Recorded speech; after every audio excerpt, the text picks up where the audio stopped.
आज से 5 साल पहले की यात्रा मेरी जिंदगी की कुछ ऐसी थी।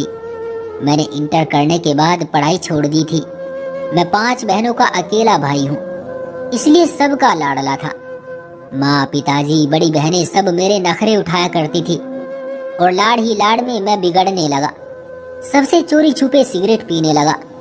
दोस्तों के साथ बैठकर सिगरेट का धुआं उड़ाया करता था। पापा ने मुझे बहुत रोका उन दोस्तों के साथ घूमने फिरने से, लेकिन क्या जवानी थी, भला कब किसी की बात सुनता था। पापा ने मेडिकल स्टोर बना रखा था। हर आने वाले दिन के साथ मैं बुराई में डूबने लगा। सिगरेट से चर्स और फिर चर्स से शराब तक की यात्रा। हर रात पापा मेरे लिए तड़पते रहते। जिस दिन पापा को हार्ट अटैक आया, मैं शराब पीकर नशे में मदहोश था। लड़खड़ाता हुआ घर पहुंचा। सब बहनें मेरी तरफ देखने लगी। मेरी आंखें लाल हो चुकी थी। मुझे जमाने का कोई होश नहीं था। चाचा और ताऊजी भी हमारे घर ही आए हुए थे और मैं लड़खड़ाते हुए बेड पर गिर गया। चाचा ने आवाज दी, लेकिन मैं आज बिल्कुल अपने होश खो चुका था। पापा हॉस्पिटल में थे। मम्मी भी पापा के साथ ही थी। मेरी हालत देखकर बहनें भी डर गई। चाचा ने मुझे सीधा किया, ईशान बेटा, क्या हुआ तुमको? ताऊजी ने मेरे मुंह से आने वाली बदबू को सूंघ ली थी। ताऊजी ने कहा, कुत्ते ने शराब पी हुई है। चाचा भी हैरान थे। सब बहनें कहने लगी, हमारा भाई कभी ऐसा काम नहीं करता। लेकिन सच ये था, मैं खुद को बर्बादी के हवाले कर चुका था। पापा मौत के मुंह में थे और मैं शराब के नशे में। मुझे डॉक्टर के पास ले गए, कुछ इंजेक्शन वगैरह लगवाए। दूसरे दिन मेरी आंख खुली। मैं कमरे में पड़ा हुआ था। बाहर घर से कुछ आवाजें आ रही थी। मैं आंखें मलते हुए उठा और बाहर देखा तो मोहल्ले वाले पापा को देखने के लिए आए हुए थे। पापा को फॉलिज का अटैक हुआ था। वो अब ना चल सकते थे, ना ही उठ सकते थे। मैं खुद को कोस रहा था। मैं पापा के पास गया। पापा कुछ बोल भी तो नहीं सकते थे। पापा मेरी तरफ बेबसी से देख रहे थे। पापा के पास बैठा, उनसे कुछ बातें की, लेकिन पापा बोल नहीं सकते थे। माँ उदास बैठी हुई थी। शाम का समय हो चुका था। मुझे शराब पीने की हवस होने लगी। मैं बस अब किसी तरह बहाना बनाकर घर से बाहर जाना चाहता था। हल्का सा अंधेरा छा गया था। मैं दोस्तों के पास पहुंचा, शराब पी, रात के 12 बजे घर आया। अब हर दिन की मेरी यही रूटीन होने लगी थी। चाचा और ताऊजी ने 1-2 बार मुझे बहुत मारा भी, लेकिन मैं अब नशा नहीं छोड़ सकता था। बेबस हो गया था। माँ ने मुझे वास्ते भी दिए, बहनों ने कस्में भी दी, लेकिन वो पल ऐसा था, मेरा शरीर मेरा नहीं रहा था। मैं खुद पर काबू नहीं कर सकता था। अब जिंदा रहने के लिए नशा करना जरूरी था। घर के हालात खराब होने लगे। आखिर चाचा ताऊजी भी कितने दिन हमारा बोझ उठाते। मेरी मंगनी एक लड़की के साथ शराब पीने से पहले ही हो चुकी थी, जो एमए कर रही थी। उन्होंने भी मुझे शराबी कहकर रिश्ता तोड़ दिया। आखिर भला कौन सा बाप अपनी बेटी किसी शराबी को दे सकता है? मेरे पास नशे के लिए पैसे खत्म होने लगे थे। बड़ी 2 बहनें एक प्राइवेट स्कूल में टीचर की जॉब करने लगी। मेरी हालत काबिले रहम हो चुकी थी। एक दिन मैं नशे के लिए पैसे मांग रहा था, लेकिन माँ मना कर रही थी। मुझे जैसे पागलपन का दौरा पड़ने लगा था। मैंने माँ को धक्का दिया। मम्मी दरवाजे के साथ टकराई और सर फट गया। बहन ने मुझे पैसे दिए और घर से निकाल दिया। सब मुझे गालियां देते। मैं शराब पीकर कहीं भी गिर जाया करता था। मेरी माँ मुझे सहारा देकर ढूंढ कर घर ले आती थी। कुछ लोगों ने कहा, इसे नशा छुड़वाने वाले हॉस्पिटल में छोड़ाओ, लेकिन माँ मुझे खुद से दूर नहीं करना चाहती थी। बहनें ही मेरा मुंह धोया करती थी, मुझे नए कपड़े पहनाया करती थी, लेकिन मैं नशे की लत में डूब चुका था। खैर, मुख्तसर ये कि बहनें, माँ सब हिम्मत हार चुकी थी। पापा की बीमारी पर काफी पैसा खर्च हो रहा था। सिर्फ बहनों की टीचिंग से जो पैसे आते थे वो बहुत थोड़े थे। चाचा ताऊजी ने हमारे घर आना भी छोड़ दिया था। मैं बेहाल रहा करता था। पापा शायद मेरे गम में आए दिन और ज्यादा बीमार होते जा रहे थे। वो बहनें जिनको पापा कभी कोई काम नहीं करने देते थे, वो आज दिन भर की थकन के लिए सिर्फ 10,000 के लिए सारा दिन स्कूल में बच्चों को पढ़ाया करती थी। किसी ने कहा, ईशान की शादी करवा दो, हो सकता है सुधर जाए। माँ और सब बहनें बोली कि हम क्यों किसी की बेटी की जिंदगी को नर्क बनाए। माँ किसी भी हाल में मेरी शादी नहीं करना चाहती थी। लेकिन एक दिन एक रिश्ते करवाने वाली आई।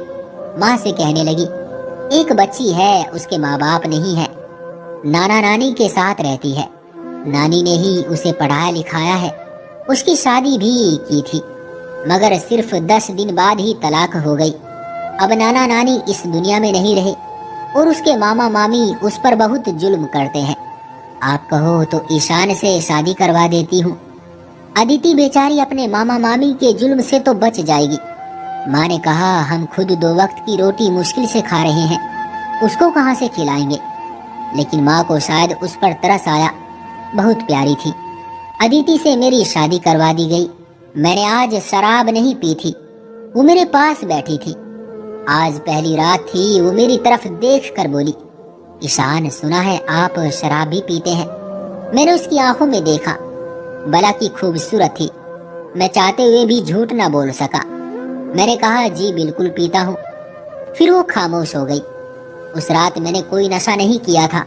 2 दिन तो नशे के बिना गुजर गए, लेकिन फिर वही रूटीन में शराब पीकर घर आता। अदिति ने मम्मी और सब बहनों से कहा था, इसे कोई न संभाले। अदिति ने मेरा हाथ थामा और फिर अकेली मुझे कमरे में ले गई। मुझे बेड पर लेटाया और फिर मैं सो गया। सुबह आंख खुली, नशा उतर चुका था। वो मेरे पास आई, मुझे कहने लगी, ईशान उठो और मुंह हाथ धो लो। मैं उसकी तरफ देखने लगा। मैंने हाथ मुंह धोया, खाना खाया। मुझे उसने पैसे दिए। कहने लगी, ईशान जाओ शराब पीने, रात को आ जाना, और मुझे बताओ खाने में क्या खाओगे रात को। मैं हैरान था, ये क्या बोल रही है। मैंने भी बेशर्मों की तरह पैसे ले लिए और चला गया। फिर रात को आया, वही रूटीन। दूसरे दिन मुझे पैसे दिए और घर के काम करने लगी।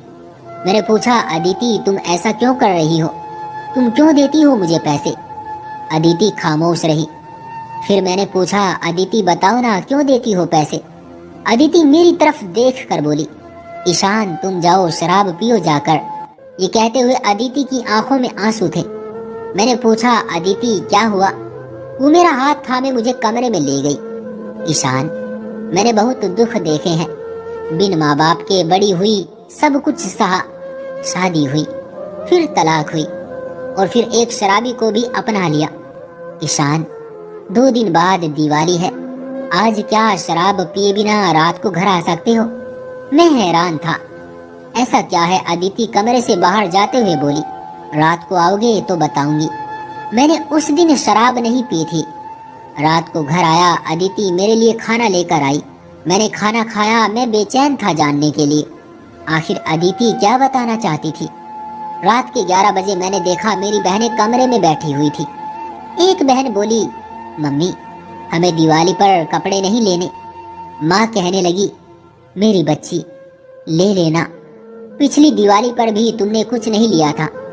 बड़ी बहन बोली, माँ मैं सोच रही हूँ इस रिश्ते को स्वीकार कर लूं, जो मेरे लिए 50 साल के बूढ़े का आया है। माँ बहुत अमीर है, मेरी शादी से पापा का इलाज हो जाएगा, हमारे घर के हालात कुछ ठीक हो जाएंगे। बहन की आवाज कांप रही थी, आंखों में आंसू थे, कमरे में खामोशी थी। छोटी बहन बोली, ईशान भाई कब शराब पीना छोड़ेंगे, काश वो हमारा सहारा बन सकते। अदिति मेरे पास खड़ी थी। हम छुपकर उनकी बातें सुन रहे थे। मेरा कलेजा फटा जा रहा था। मैं शराब में डूबा रहा और मेरी बहनें बर्बादी को सीने से लगा रही थी। मैं खामोश रहा। मैं रोने लगा। मैं बहुत रोया था। मैं उठा और रोता हुआ घर से बाहर चला गया। रात भर बाहर रहा। दूसरे दिन भी घर न आया। मुझे शराब पीने की होश ही नहीं थी। मैं बस अब कुछ करना चाहता था। 2 दिन बाद घर गया था कि मेरे पैरों तले से जमीन निकल गई। कुछ अजनबी लोग हमारे घर आए हुए थे। हमारे घर के सामने 2-3 कारें खड़ी थी। अदिति मुझे देखकर कहने लगी, दीदी की शादी है। मैं हैरान था, शादी किससे? इशारा किया उसी से जो आपके पापा के इलाज के लिए पैसे दे रहे हैं। वो 50 साल का बूढ़ा था। मैंने चिल्लाकर कहा, आप सब लोग यहाँ से चले जाएं। वो लोग मेरी तरफ देखने लगे। क्या हुआ? मैंने कहा, बस आप लोग जाओ यहाँ से। कोई मुझे शराबी कहने लगा, कोई कहने लगा हमारी इज्जत का सवाल है। बहनें मेरे पास आकर खड़ी हो गई थी। दीदी मेरी तरफ देखकर रो रही थी। मैंने उन सबको धक्के देकर घर से निकाला। मैं अपनी बहनों की तरफ देख कर बोला, मैं जिंदा हूं अभी मेरी बहन। अपनी बहन की जिंदगी के बारे में सोच समझ कर फैसला करूंगा। दीदी मेरे सीने से लिपट गई और रोने लगी। सब बहनें बहुत रोई थी। मैंने सबके सर पर हाथ रखा और मैं भी बहुत रोया। मैंने सबसे माफी मांगी। मैंने रो रो कर ऊपर वाले से भी माफी मांगी। मैं माँ के कदमों में बैठ गया और कहने लगा, मुझे अपने सीने से लगा ले माँ।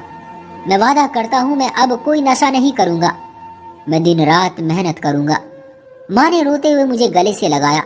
मैं, मेरी पत्नी, मेरी बहनें बहुत रोए थे। उस दिन सबने मुझे प्यार दिया। मैंने खुद को बदल लिया। मेरे अपनों को मेरी जरूरत थी और मैं शराब में मदहोश रहता था। मैंने मजदूरी करना शुरू की। ईंटें उठाई, तसले उठाए। जो काम भी मिलता मैं उसे हंसकर करता। फिर ऊपर वाले का करना ऐसा हुआ, पापा के एक दोस्त थे जो लंदन में थे। उन्हें मुझ पर कुछ तरस आया। वो मुझे अपने साथ लंदन ले गए। मैंने मेहनत की, हालात बदले। दीदी की शादी एक सॉफ्टवेयर इंजीनियर से की। दीदी अपने घर में बहुत खुश है। अदिति ना होती तो शायद मैं कभी भी बहनों का तड़पना महसूस न कर पाता। पापा का इलाज एक अच्छे डॉक्टर से करवा रहा हूँ। वो अब काफी ठीक है। मेरे 2 बेटे हैं और ऊपर वाले ने एक बेटी दी है जो अब 5 दिन की है। मैं बहुत खुश हूँ। एक पैगाम देना चाहता हूँ। वो ना समझ लोग जो मेरी तरह किसी ऐसे गुनाह में शामिल हैं और अपनों से छुपकर या सामने कुछ ऐसा करते हैं, भगवान के लिए ये सब कुछ छोड़ दे। शायद आपके घर वालों को आपकी जरूरत हो और कोई शाम आपकी माँ बहन पर कोई क़यामत बन जाए। इससे पहले खुद को संभालो। बस एक बार खुद को बदलने की कोशिश करो। ऊपर वाला भी उसी का साथ देता है जो कोशिश करता है। तो दोस्तों, ये थी हमारी आज की कहानी। उम्मीद करते हैं कि आपको पसंद आई होगी। आपका क्या कहना है इस कहानी के बारे में? कमेंट करके हमें जरूर बताएं। वीडियो को लाइक करके चैनल को सब्सक्राइब कर लीजिए और साथ में घंटी को दबाकर ऑल पर सेट कर लीजिए ताकि आने वाली वीडियो आपको तुरंत मिले। मुझे दीजिए अगली वीडियो तक इजाजत। तब तक के लिए धन्यवाद।